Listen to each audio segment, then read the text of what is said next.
mukulikeeyo abasobodde okujja mu kubaganya ebirowoozo no Hajji Kakiika about land versus securities. Wetumaliriza nga it has been productive land versus securities. Securities nga tumaliriza ku Treasury Bonds, ku money market funds nga unit trusts, ne equities where in 2026 it's my humble responsibility to see more people buying securities. Naye tugenza okumaliriza abawudde zonna especially for those of you who managed to attend. Bino ebintu bibadde bikulu nnyo nga sisobola kubibuusa maaso nga sizzeemu kubyogerako. Ekisooka, twebaza abantu nga Hajji Kakiika abali mu productive production. They are the creators of the jobs ze twetaaga.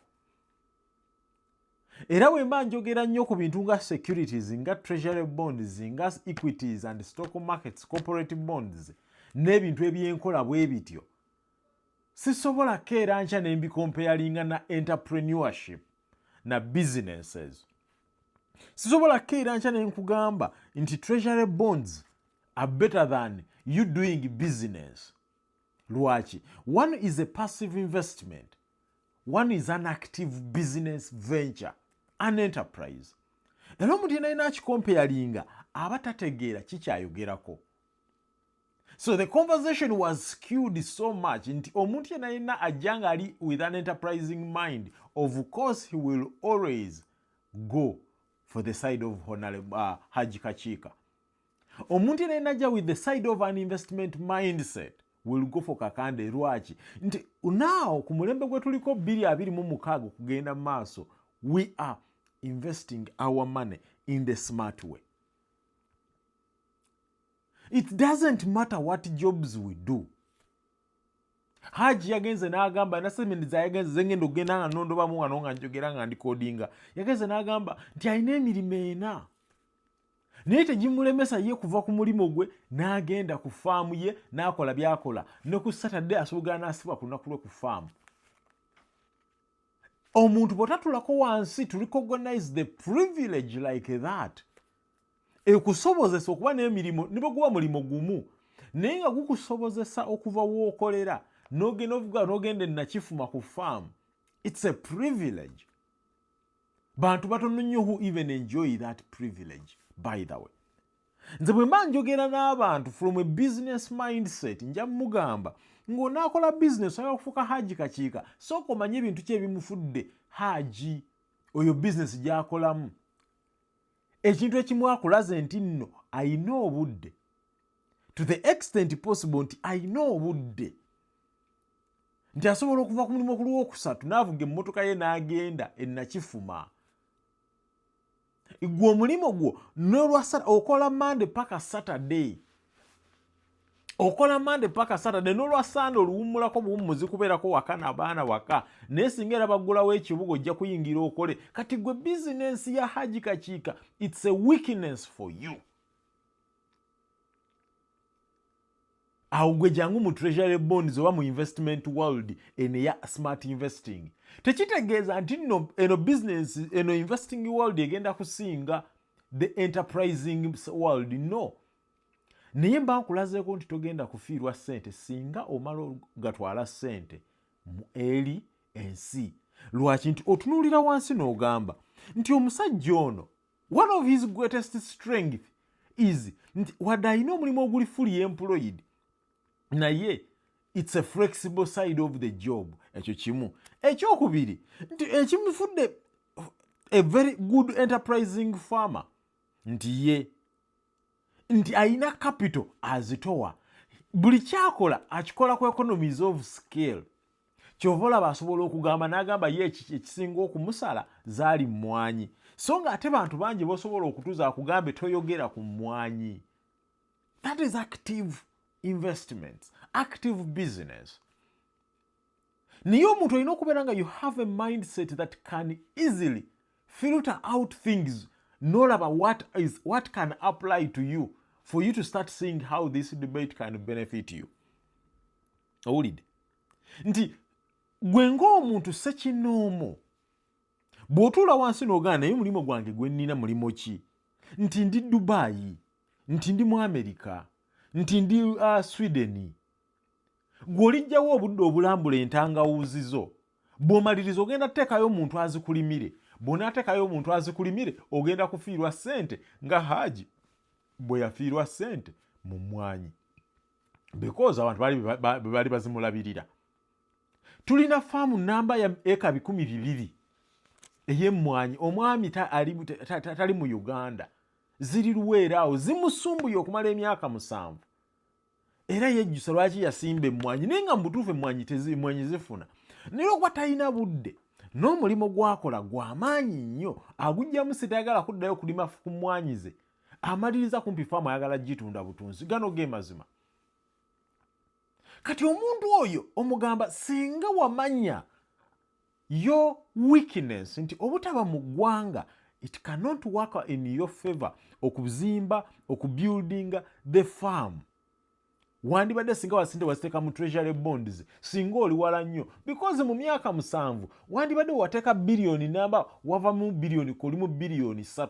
Singa tuweeregana abantu ba farm kugamba bakubba enkya n'eggulo, tekitegeeza nti emmwanyi tefuna, emmwanyi efuna.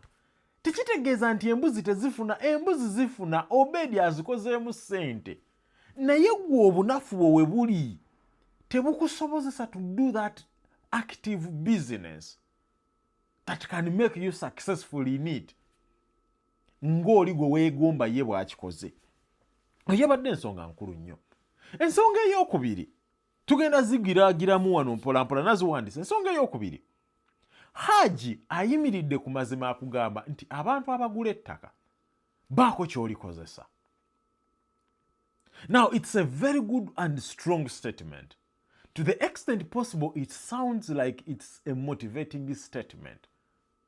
Yet it's not motivating at all. It's the realities of the matter, mu Hajji's eye view. Naye Hajji yerabira ensonga emu oba ensonga bbiri, which is extremely important. Nti abantu abasinga ku bantu 100 abagula ettaka, abantu 9 bagula ploti za amataka around Kampala and cities eziriranye ez'e Kampala oba eza mu Uganda. Ploti za amataka bagula ploti 5 ku 100. Ate abantu kwaba 9, 45 bazigula balowooza nti kangule ploti eno mu myaka 5 ejja kukola ssente. Bwe gyenguze miliyoni 10 mu myaka 5 egenda kuba miliyoni 2 oba 3. Lwaki? Nti gye buva ne gye budda abantu bafuba nnyo okufuna akasente. We bonna wonna we bakajje ne babaako we bakateeka nga with the view nti kajja kuzaala. That is inherently a desire for many of us. Kati Hajji bw'otarealizinga that fact, nti ne bwe naakola ntya ne ŋŋamba nti mugule ettaka w'osimba emiti, abantu baagala nnyo oggula n'ateekaawo ne kikula ne kizimba, nti ate omulembe guno eryo ettaka lye bagula terikyakula nga bwe lyakulanga. That is a fact. Nti obwo obutono, obwo obupuloti obutono bwe bagula, ky'obola bali mu baguza bupuloti 3 ku 5, 3 ku 6 kati. Bali mu zibaguza busunju. Nti omuntu ajja genda akola omusaala gwafiseewo miliyoni 2 agambe mutuufu kanziruke nguleyo kataka, kubanga awuliriza akeera buli ku makya awulira nti ettaka bwe bugagga. Naye bugagga kiri ogenda okugula miliyoni 2 nga 3 ku 5 mu myaka 3 wayitewo onoonyakwa ne miliyoni 3 nga tewali atalabika. Ate nga ge mazima ago. Owulidde? Nti so olwedde omuntu akoze kyakoze. Olwedde omuntu akoze kyakoze ki? Akoze kyakoze.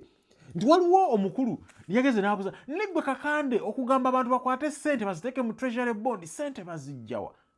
Olwedde abantu ssente ze bateeka mu ttaka bazijjawa?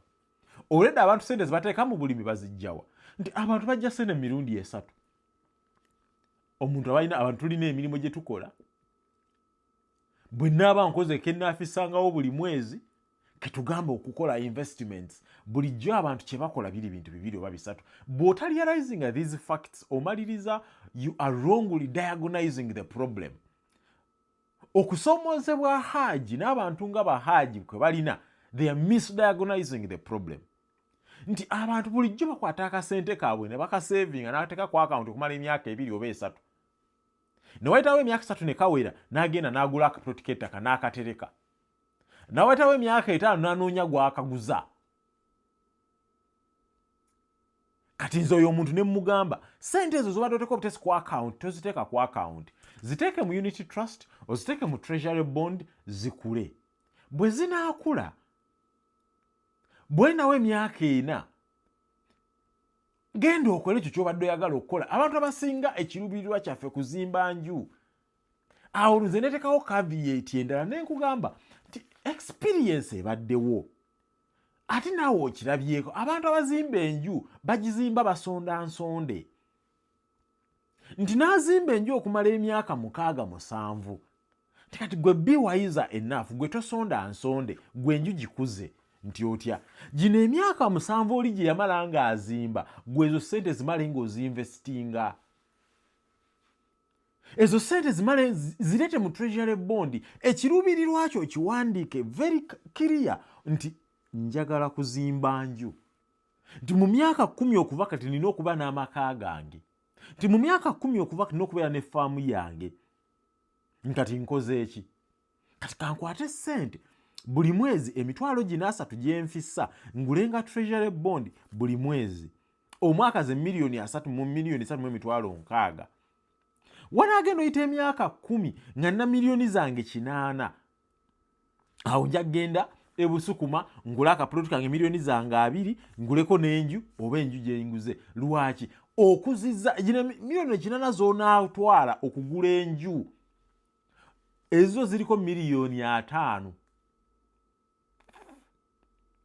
Gali 3 magoba. Smart way of things. So bw'otalengera wala eyo no, bw'oteefumiitiriza n'olengera ewala eyo, you will end up misdiagnosing the problem. You will end up misdiagnosing the problem. And bwe buzibu nti abantu abo nti omuntu ono kakande abadde agina option kizaayina ez'okuzimba enju kwe kugula akapuloti eggayaaza. Sente ze abadde azisondera ku ki? Nti ali mu kuzisondera ku hardware. Bw'amala n'azimba omusingi ne gwebaka omwaka mulamba. Bw'amala n'azimba frame ne yeebaka emyaka 2. N'asereka ne yeebaka emyaka 3. Ogumala ng'asaba emyaka 6. Kati nze ndi mugamba sente zino sooka oziteeke mu treasury bond zikole ku sente. Mu myaka 6 zijja kuba oggyeyo sente zo n'amagoba ago ozimbe enju. It's a smart way of doing things. It's a smart, clear, concise way of doing things. Ekyo kisumbuwa abantu tukimanyi okukiraba. You have to first understand which problem we are diagnosing with the capital market structure. Ndi Yesu Hajji ayimirira n'agamba tugule the productive land. Naye ffenna tetusobola kulima. Ffenna tetugenda kusimba miti. Bantu bangi basimbyeko emiti. Waliwo client wange gwe mmanyi essaawa eno yasimba emiti eluweera awo. Eka 15 gimufuukidde emiti. Sente zaataddemu n'abasajja byateekako abazikuuma. Alaba tazijjaamu. Singa sente ezo yaziteeka community trust ezaagula ettaka n'ezisimbye emiti ne zifukirira emiti, singa ali wala. Bw'oba ogula eka y'ettaka jangu mu connecting ku eka y'ettaka y'emiti weegiri. Mulowooza bino gwe bw'oba oyagala eka z'ettaka ziri 15 eziriko emiti jangu ku connecting ogenda ogigule. Maybe gwe oyinza okubeera ng'olina a better luck in getting the value out of that. Owulidde? Bwe tukeera ku makya ne tugamba nti omuntu yenna ayina ettaka likolereko, gwe weebuuze lwaki every single day waliwo unproductive land yesinga. Tekitegeeza nti people do not know nti bwe naalima ebijanjaalo nja kungula nfune ssente, nti bwe naalundirako enkoko nja kufuna ssente. Nedda. Bakimanyi naye tebalina busobozi. kati fe tubawadde another way ebawa obusobozi to make money. You have to first understand the problem we are diagonizing to come up with a solution. Solution ya Hajji jali mu kudiagonizing, it's absolutely 100% correct. Solution jeni mu kudiagonizing eyange, it's 100% correct. The divergence they want, me and I have more people. If they paid attention to what I say, they will be better off than the solution ya Hajji jali mu kusuggestinga. Lwa bintu bisatu. Ensonga esooka. The capital market structure is the future. It's patient, it's capital growth, it's intensive. You have to walk that journey while you are doing your things. Nti gwe omuntu yenna n'omulimu gwonna gw'okola teweetaaga kugenda kusooka kubeera that hard work. Hajji kyayita lazy investments. It's not being lazy. That statement, it icks me. It's not being lazy. It's working smart. It's investing smart. It's taking advantage of the opportunities that are available to you. Investing in treasury bonds, investing in equities, investing in money markets is you making your money work for you. Waliwo akatabo kano kenina ku tebo yange lumunja kuddamu nkasome bulungi. The richest man in Babylon. Kali wano. Omusajja akugamba nti bw'oba oyagala okusiga ensigo ey'obugagga, kwata ekimu ku ky'ekkumi kyo obeeko w'okiteeka kizaale ssente. Invest it. Invest it. Kwata ekimu eky'ekkumi okinvestinge. Owulidde? Takugambye nti kwata ekimu eky'ekkumi okirye. Bw'ona akinvestinga osigale ng'okola yo leba. Nti oli musomesa nga Hajji, sigala ng'osomesa, be the best at it. Naye bw'oba oli best at it, kwatayo ekimu eky'ekkumi obeeko w'okiteeka. Bw'oba oli kadaama, be the best kadaama at it. Naye kwata ekimu eky'ekkumi obeeko w'okiteeka. Ompulira? Bw'oba oli musomesa, bw'oba oli engineer, oli musawo, be the best at it. Ogwo omusaala gw'ofunamu every single day. Kwatako ekimu eky'ekkumi obeeko w'okitereka, kiteeke mu treasury bond, tokitereka buteresi. Fatten your purse thee. Gaziya ensawo yo. Omukulu Newton Luteba yakola statement z'emu ku the most profound statements. Nti toteeka sente mu tulo nga tonnajja sente nga tonnafuna sente mu tulo. Nti ebintu bye tusomesaako oba weebase ogenda okukeera ku makya nga akameseji kazze tibakusasudde. Naye ng'osigadde okola, osigadde oyingiza sente mu bintu ebirala by'okola. Enkuba etonnye, gwase, kiki ekiriwo bagenda kusasula. That is the smart investing. What is this obsession with suffering? Ffenna tetugenda kusooka kulunda nte okufuna sente. Bwe twogera 15% abantu balowooza nti it's 15%. Absolutely not. There are strategies ze tuli mu kwogerako ne tugamba nti omuntu oteekamu miliyoni 5. Omwaka ne bakuwa emitwalo 7 oba 7,500.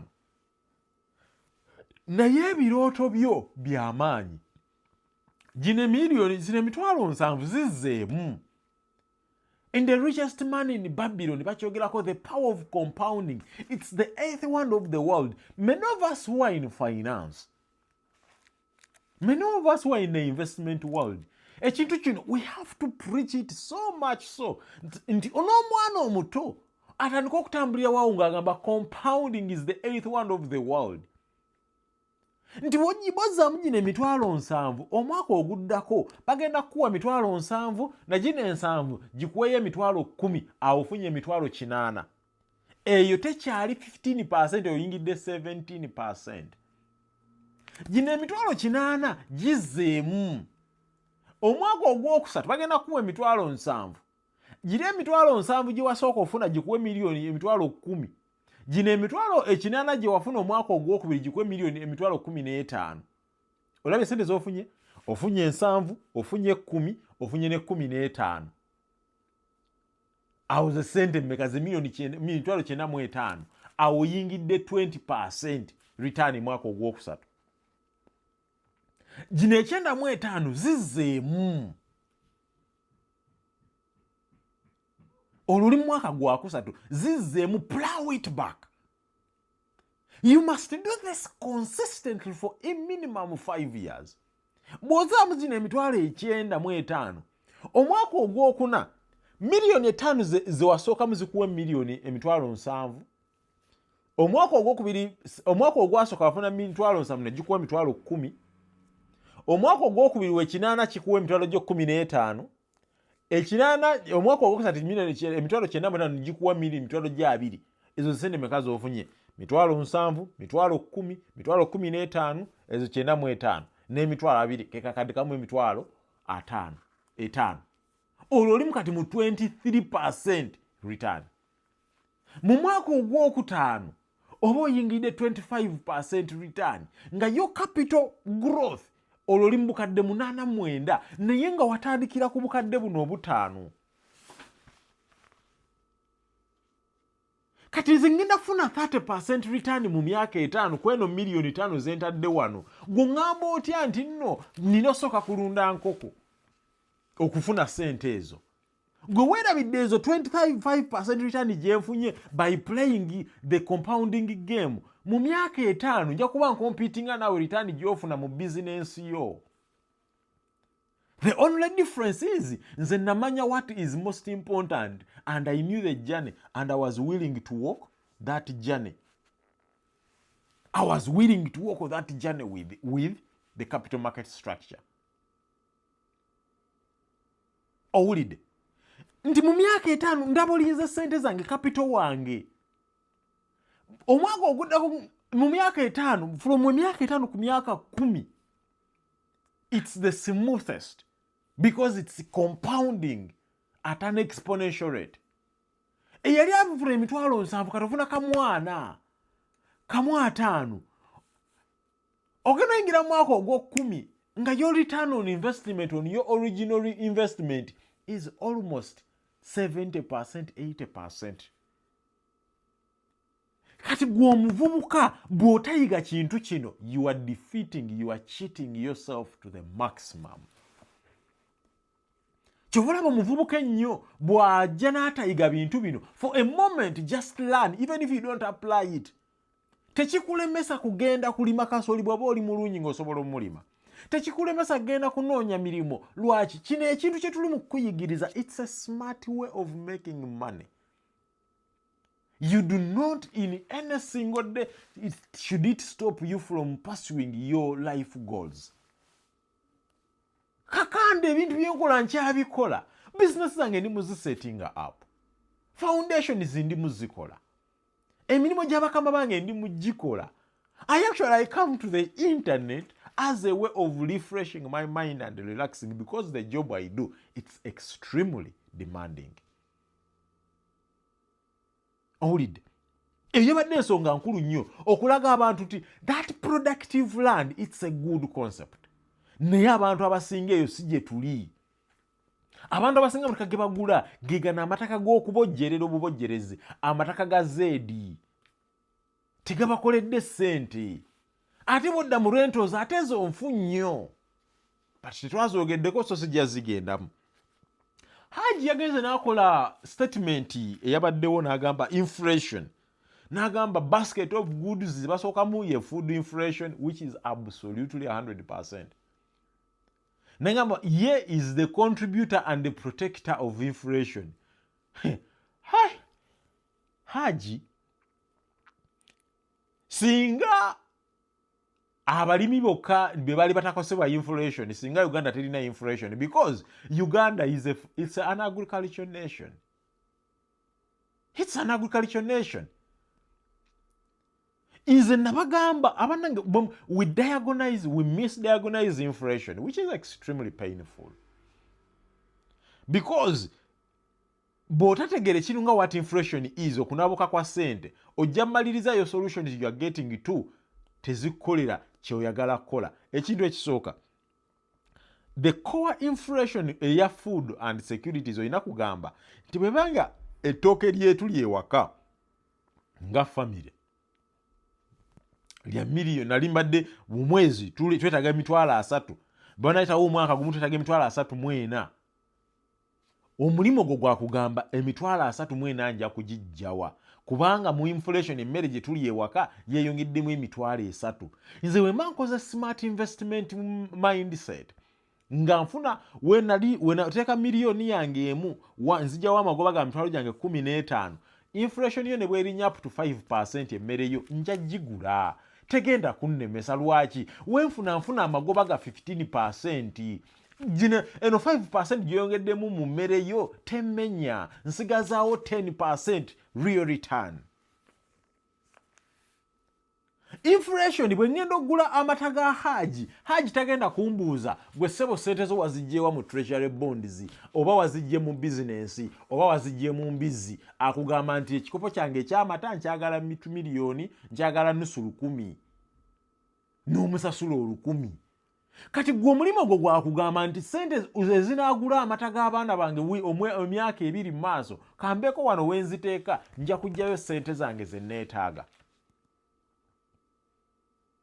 You have to see it in that regard to appreciate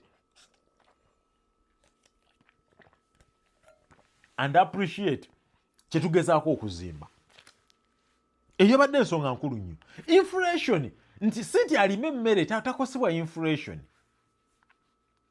Gwe omulimo gwe okukeera kugamba, kubanga n'abalima emmere balina bye bagula, yeetaaga school fees, yeetaaga ezengoye, yeetaaga amafuta, they are affected by inflation. Essaawa eno tuli mu Uganda, bw'oba video eno ogiraba, waliwo olutalo oluli mu kunyiikira, olutalo oluli mu Iran lugenda kulinnyisa amafuta. Bwe lutazikira mangu, bwe lunaalinnyisa amafuta, buli kimu kijja kulinnya, because somehow amafuta is directly impacts everything. Omulimi si kifenna kigenda tutwaliramu. Nze at least ngamba nti mu bondi zange nziraba na 16%. Inflation kasita inflation esigala mu single digit, I'm still making money. Eyo yabadde ensonga nkulu nnyo. Bwe twogera ku risks, nga bwe baakibuuza nagamba, what is the risks and what is the rewards in Treasury Bonds? Treasury Bonds, it's the safest investment in Uganda, but in the whole world. Abantu bwe boogera ku Treasury Bonds tebamanyi the structure and the infrastructure of Treasury Bonds. For a moment, let me even cut out Hajji, so can take over Andrew Mwenda. I've reached out to him to have a conversation because bakoze a very good video, Andrew Mwenda, Robert Kabushenga mukulu wange, ne Kobo. Very good. But around a period, Andrew Mwenda nagamba, yakoze this statement nagamba, I'm telling my friends that if you have Treasury Bonds, you should sell them right now, because in the next 2 years, the country is going to default. A total misrepresentation and misguided approach of Treasury Bonds. Naji comparinga ne Ghanaian cedi. Natamanya Ghanaian cedis, they were Euro bonds. Andrew Mwenda should even know that. But that's one. Nti, the Euro bond was about the dollar. Nti yatuka, that country yatuka ekiseera nga tekyasobola na kubeeza nawona dollar. Nga tezikyawera. Nga tesobola kusasula dollar ezaali zimachualinga. Uganda doesn't have a Euro bond. Thanks to Ezra Suluma, ne Mukama Muze Mirembe, Mukakanizi, ne Emmanuel Mutebire, those 2-3 strong economists, mu 2012 who rejected Uganda to have a Euro bond at a time when almost every African country was getting a Euro bond. There are 14 African countries which got Euro bonds between 2011 to 2015. zonna for a moment they have struggled with those euro bonds. Waliwo Kenya, waliwo Ghana, waliwo Zambia, waliwo Ethiopia, waliwo Malawi, waliwo Egypt. That the inherent risk ya treasury bonds na euro bonds is completely different. But let's come back to Uganda specifically. Andrew Mwenda against an argument, the government is borrowing expensively locally. That is absolutely true. But at the same time, the government he serves has been in an electioneering year. Chovola people are demanding a higher premium. That after the election, it's the same government that Bank of Uganda that is pushing for the rates to come down. 1, 2. Andrew Mwenda, mu 2026 in March, nagenda n'agamba nti, wait a minute, Treasury Bonds, World Bank yatugoba. Andrew Mwenda, World Bank is back on the table. It is bringing a $2 billion injection into the economy for the next 3 years. Yakomawo. So of course, that means that reduces the risk of default. That statement, the issue I'm trying to talk about is the issue statement. If you have treasury bonds right now, you sell the treasury bonds because the risk of government defaulting in the next 2 to 3 years is almost 100%, which is absolutely unfounded. But the good thing, we are on the internet. 2 years from now is not far away. We shall be here to remind Andrew Mwenda about them. But Andrew Mwenda yerabidde ekintu kimu nti treasury bonds have one of the most, what makes them one of the most safest investment is what we call the rollover ability of the government. Nti essaawa eno government ne bayita kusasula trillion za Uganda 20, it will just issue another 40-year bond. Nesasula bano neyongezayo that debt obligation in 40 years from now. Yes. That is treasury bond. You can't do it on the euro bond easily. You can. Chovola ba Kenya erimu chikola. Kenya is now smoothing out its euro bonds because yali ekimanya government ya William Ruto we yajira mu bukulembeze. Yasoka nebonabona nnyo okulaba nti efuna sente mu treasury bonds mu usasula euros. Ne bakizuula nti nno zijira kumukumu balina okubeera n'eddola basasule. Kyeyakoze kati nekola redemptions neyewola new dollar euros nezongerayo 2032 endala 2035 endala 2039 negula zino zonna ezibadde okumpi 2027 2029 lwaki reducing pressure to the economy nezongerayo paka 2039 smartly. Mu treasury bonds it's absolutely 100% the easiest. They don't need to print money to pay treasury bonds. No. Except Andrew Mwenda doesn't understand that. Ekyokubi, Andrew Mwenda, the government gyakoleramu oba gyaweereza officially in official or unofficial capacity.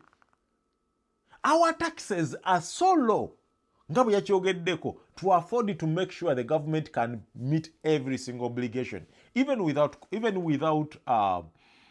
corruption. So they must borrow. So World Bank is back on the table. IMF was in Uganda. They had a meeting with at State House a few weeks ago on Monday. Was it last week but one? So simanyi recording yakolebwadde recording eyafulumye. But IMF was here. The Africa Bureau Chief omukulu yali wano mu Uganda. Report bagifulumiza ku website yawe. It's close to a 40 pages report about Uganda's ability long term, the fiscal measure and the debt measures. It's moderate. That it's sustainable for the next 5 to 10 years. And that's why IMF is coming back on the table to be in a position to lend money to Uganda. Ekyokusatu, US government, the support gyeyaleese eya $2 billion, however much it has certain ethical requirements, mu treasury bond mugundi, ezo sente zakomewo. So Andrew yagaze nakola the misdiagnosis of a situation, najiwa wrong conclusion, without looking at all the facts. Tekijjawo kiri nti no government should not borrow so much locally. But even if the World Bank comes on board, even if IMF can give us all the money, even if all those other things come back, Treasury bonds will stay, because Treasury bonds have been a fiscal measure for the last 2 to 3 years, but they are most importantly a monetary measure. And if they are a monetary measure, there is an opportunity for people to make money.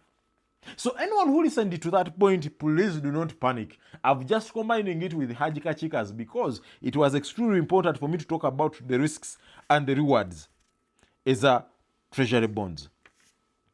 Hajji bwe tuddayo ku kya Hajji yagenze nayo gene twogera ku kintu ekiyitibwa diversification, which is important. Hajji ne yeerabira ebintu bibiri. Diversification is one strategy of investments. Profit maximization is another. People who preach diversification, that Kakande, you preach so much capital markets are in products eziri major ziri bbiri. Eziri equities ne fixed income.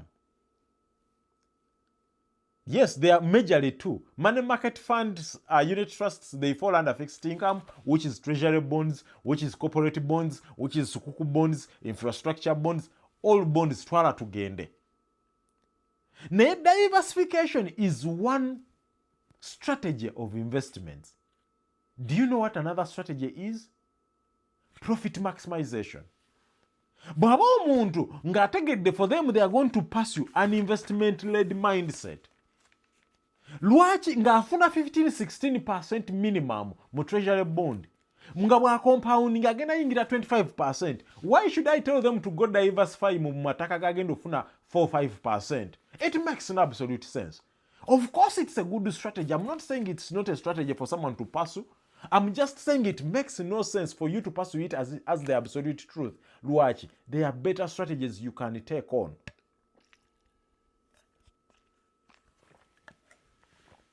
So bw'omanya embeera eyo, weebuuliza n'ogamba, what do I do as a person? Do I pursue the diversification strategy? Do I pursue the profit maximization? Essaawa eno kirizagaana treasury bond zifuna as an investment okusinga ettaka as an investment. Treasury bonds zifuna as an investment okusinga rentals as an investment. That is pursuing a profit maximization strategy. So nga tonaba kutuukako ku levels gy'otuukamu, soka weesonyiwe and this noise of diversifying your income. Treasury bond wakatakamu miliyoni 10 oyagala ku diversifyinga olagawa. Soka owezemu miliyoni 10 then okozesa amagoba oku diversifyinga. Mu July ngenda sasula sente pa mmeka kandabe? Zisobola okungulira eka z'ettaka awo ku Lweyoyima Road esoba mu eka 5 oba 7. Naye ne bwe nsalawo ne ngamba let me diversify, tikankwate sente bagenda okusasula mu July awo, bondi ziriwo 3 ezisasula ezinsasula awo, ngende ngule ettaka liri sifiirwa. Lwaki? Wentodde mu July mu Jani bagenda kuddamu bansasule. Actually mu August bondi 2 zinsasule, mu October bondi 3 zinsasule, mu November bondi 2 zinsasule. Oba okifuna? Ndi mukozesa magoba to diversify. Nasooka nenkola investment wenzija ssente muganda wange. Nti nasooka nensiga ensigo ey'omuggundo.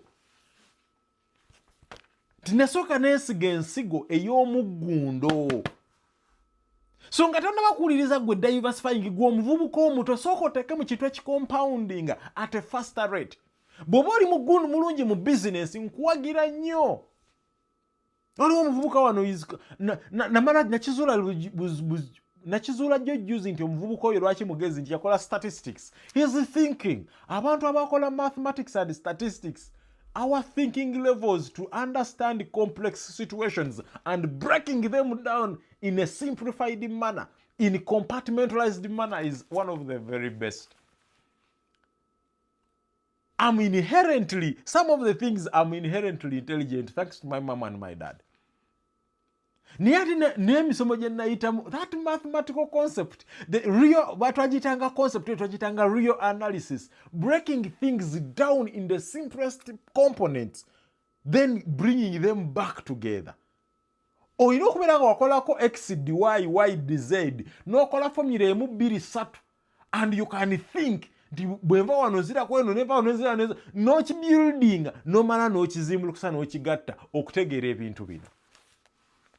Bw'oba oli mulungi mu bizinesi sigala mu bizinesi osooka ogizimbye.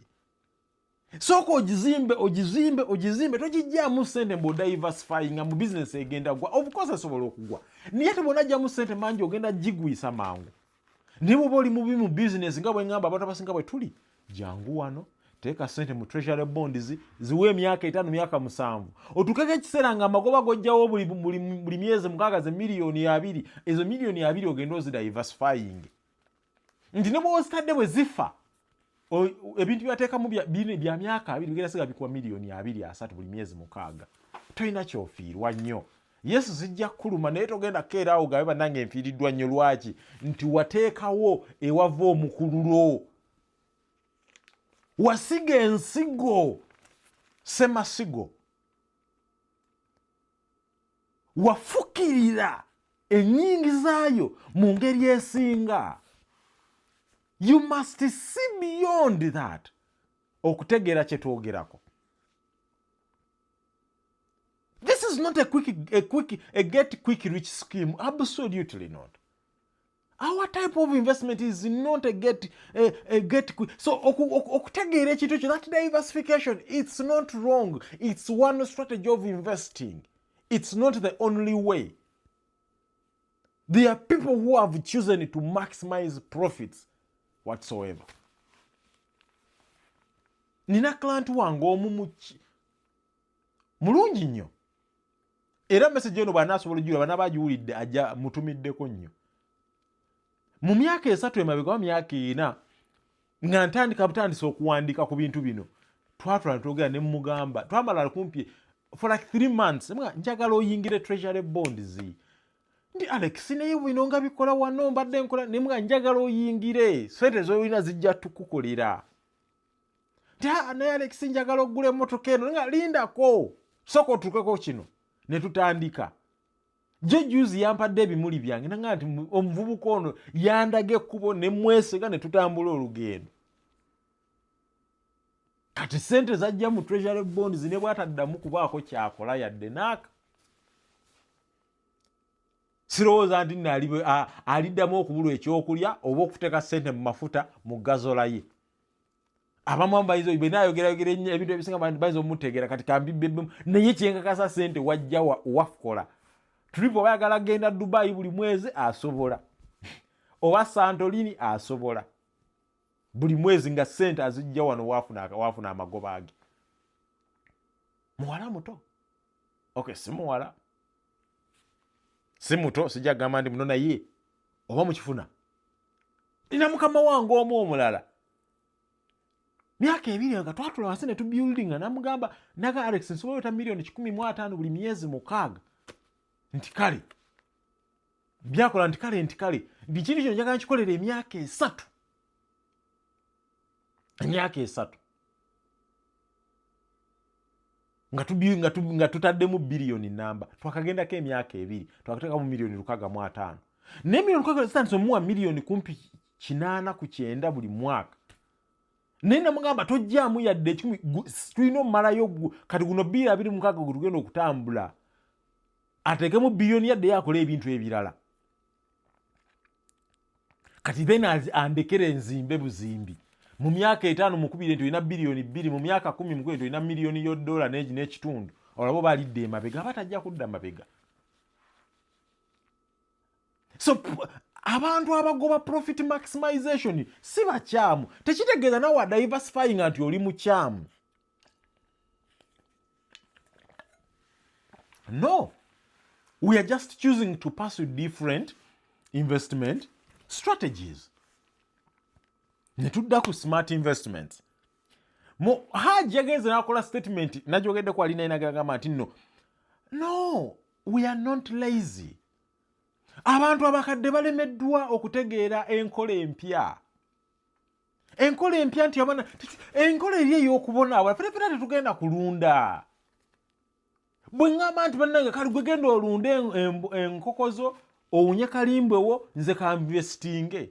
ojja kusinga okukola ssente ninange nja kukola. Gwe gy'onaazuukira ku makya nga bagambye nti zaalwadde omutwe gukulume, nze ndi wano akasente kange kajja nga bwe njagala. I'm living much better life, quality of life. Nfuna 15-16% nga sirina chance today. Gwe genda ozimba ennyimba z'abapangisa abo bakulumyeko ku mutwe ojja guwulira. Nze ka investing, it's smart thinking. Nze ka ngende ngule equities mu US. SpaceX tugyesunga. Abantu abagula Nvidia mu 2022 bagagga bazibwe essaawa eno. Namukwano gwange wano gwe tukola naye Husna. Yatandika jjo juzi ogula equities naye kati buli ssaawa abeeraawo kimu bibiri VOO, kimu bibiri QQQ, kimu bibiri SPY. Akola amanya buli mwezi nteekayo $1,000 zange 1,000 ziteekaawo. Nina omukumu, one of the most enterprising mindset gye tulina mu Uganda, sijja mwogera linnya. Yangambye Alex, nteeka in S&P 500 $15,000. Nakibaze nti the last 10 years it has grown by 300%, which is like 14% compounded every year. So, but in the last 10 years is 300%. Nagamba, if it can replicate even just 200% in the next 10 years, $15,000 lwenteeka wano zijja kuba sente empitirivu, and that's how you build foundational wealth, my friends. He's flying, doing all the jobs he's doing. Tali mukuddayo gula butaka yerege nguzo ono nguzo oli nsimbye emiti nimye kasooli enkuba eganye okutonya nenyeza Katonda. No. Sente ali muziteeka mu US mu S&P 500 bwagula ne zi bonds. Kati enkyalo bajja mulaba nga ayina $1 million, ayingiza miliyoni 300 bagambe musajja sente azijja luddawa. Owulidde? We are smart investors. We are not lazy investors. Ebintu bye tukola by'amaanyi. Kivula nawulidde wano Daniel Lutaya, who is supposed to be an intelligent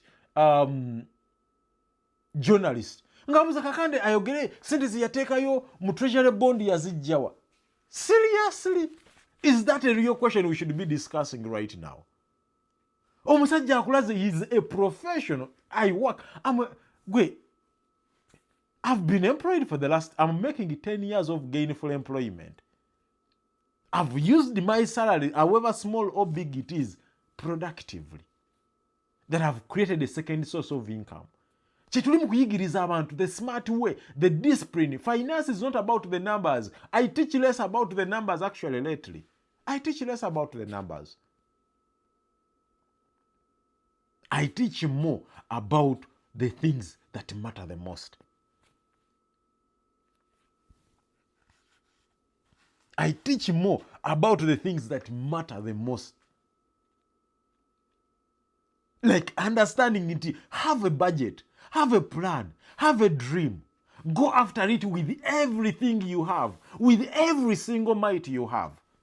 Have a dream that is financially empowering. Beera kwogamba nti mu myaka 10 okuva kati nange njagala okutuula mu bantu ku kyalo nga bagamba omusajja yo sente azijja luddawa, balowooze nti wagenda mu nnyanja. Kumbe wagula Treasury Bonds zo ze ziri mu kusasula. Ze ziri mu kusasula. Ate ng'ozifunamu ng'olaba sente we ziva oyagala oba toyagala.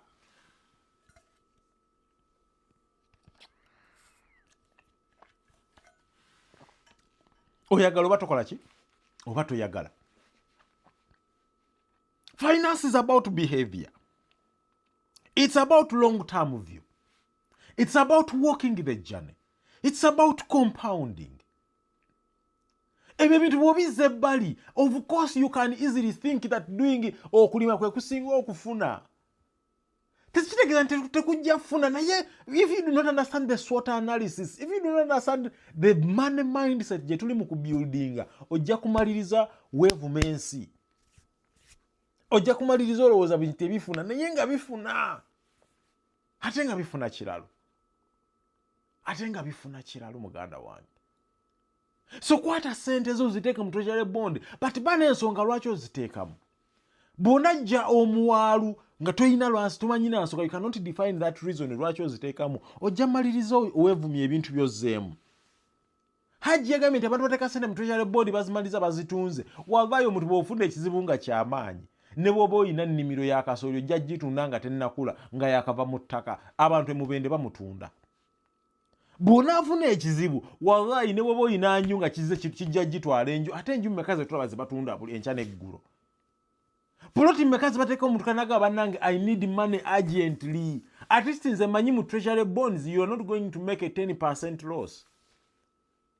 Abantu abagula treasury bond omwaka oguwedde bonna buli yagula treasury bond essaawa eno bw'aba agitunda agitundira ku profit ekyo akiwakanya agende mu banka. Can you say the same exact thing buli muntu eyagula ettaka? Buli muntu eyagula treasury bond yonna we yagigula wonna oba yagula ya myaka 5 oba ya myaka 10 oba ya myaka 15 last year 2025 essaawa eno bw'aba agitunda agitundira ku profit kyokka nga ate abamu bakabasasula emirundi 2 oba 3 ne next year bajja zijja kubeera ku profit abagenda okugula omwaka guno. Lwaki? Nti treasury bonds they follow the yield curve. Right now interest rates ziri mu kukka wansi. Twagulira mu 17 kati ziri mu 15. That 2% reduction is a 10% gain in my treasury bond value. Treasury bond gye wagula miliyoni 10 kati ya miliyoni 10 kyokka ng'etebadde okusasula emirundi 2 oba 3. Tekitegeeza nti genda otunde. Ne bameka abaguza amataka nga obamanyiiko ng'essaawa eno bw'aba naafuna ekizibu nga wakutunda ttaka afiirwa bufiizi ssente. Bameka.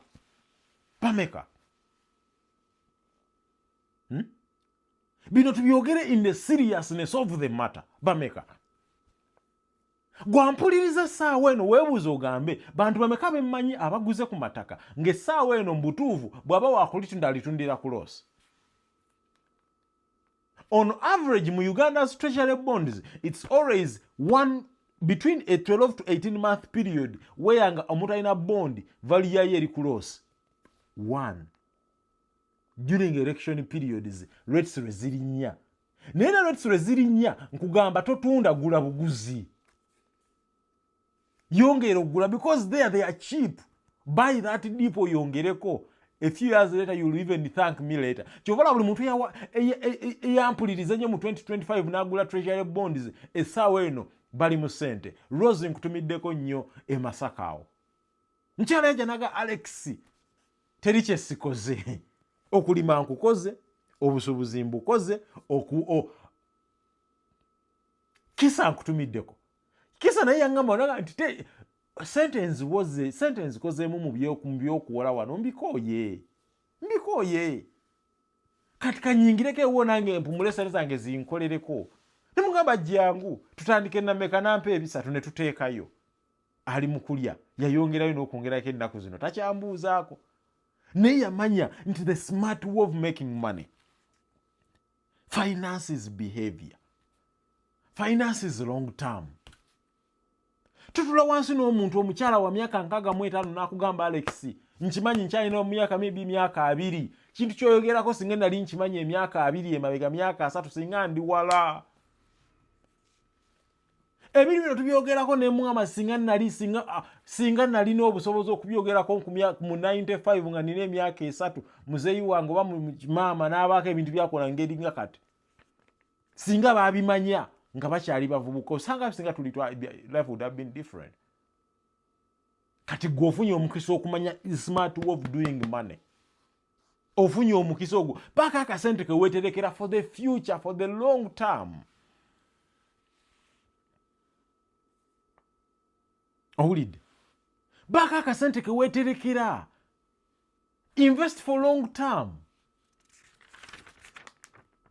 Hajji yageze n'amaliriza ng'agamba nti ye mukyala we bya investinga bino ne ngamba nti thank God finally osose n'ogambayo nti no ino omukyala nti no he invest in these products. One thing is there are people waliwo munywanyi wange Arnold Luyima ayina a very very good green turf ebunamwaya abannanga bale ebunamwaya mugende ku volcan munyumirweko.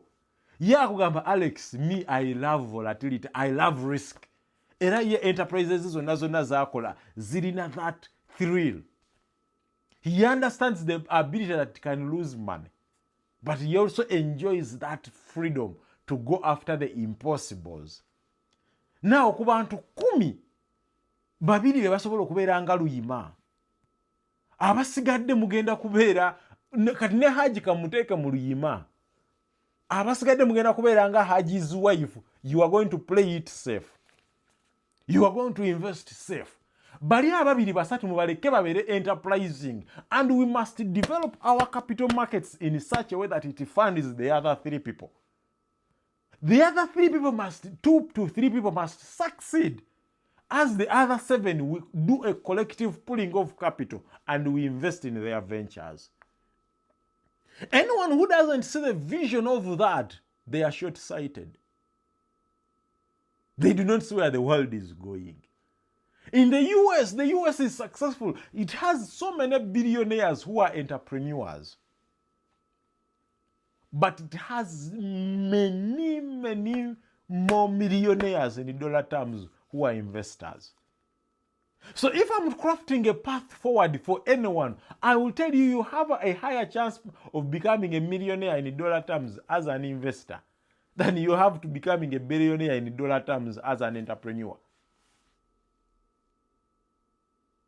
Teaching our enterprising mindset. Uganda, it has never been short of entrepreneurs. One time we were ranked what? Top number 1 enterprising economy in the whole world. But what do we have to show for it? What? Nothing. We are still poor. Our GDP is low. Our salaries are still low. We are enterprising. So let's invest better. Let's look at things better. Chivala nade mbuza Hajji ne mbuza bwema mwogera nti no production, agricultural production is the future, it's the way to go. Ensonga ziri bbiri. Ensi mmeka ezikyusiddwa by agriculture eyemu. Ensonga ey'okubiri, bakitaffe baalima, bajjajjaffe baali balimi. What is there to show for it? Abantu abasinga balimi, balunzi. What is there to show for it?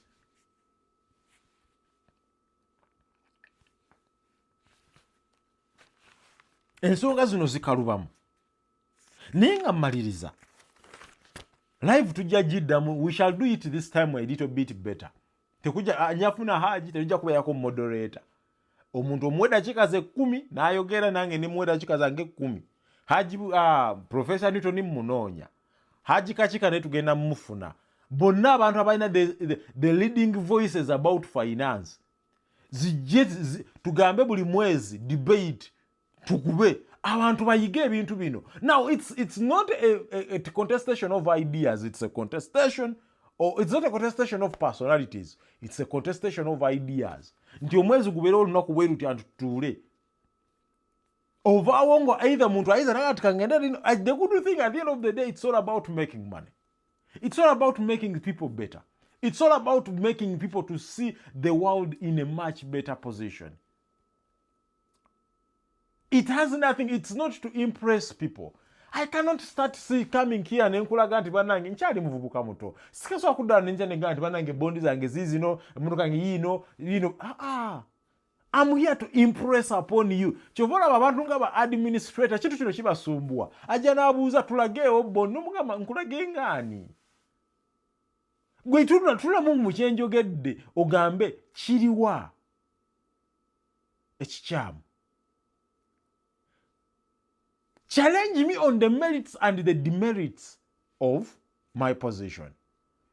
Abaganda balina olugero lw'Abaganda bagamba nti amaaso g'Omuganda gali mu ngalo ntusooka kukwatako. Ne bwe nnaakulaga, ne bwe nnaakuggyako ne nkulaga wano miliyoni ze nga tuzaba zizino za bondi zange. Then what? Then what? Does that change your life? No. Kati nze njaga kankuyigiriza kyekikuyigiriza ekyekusomesa n'otula wansi n'ogamba mbutuufu bwe mamuwuliriza mpakanye naye kangende mu bintu byange, which is okay. Ne bwe mamuwuliriza bw'aba byogedde birimu ku magezi kambigezeeko. Bw'obigezaako emwaka gumu mwaka ebiri n'obeeranga mukwano gwange Amusone ali e Dubai mutumiddeko Eva abiranga Alex webale kusomesa kati nateredde.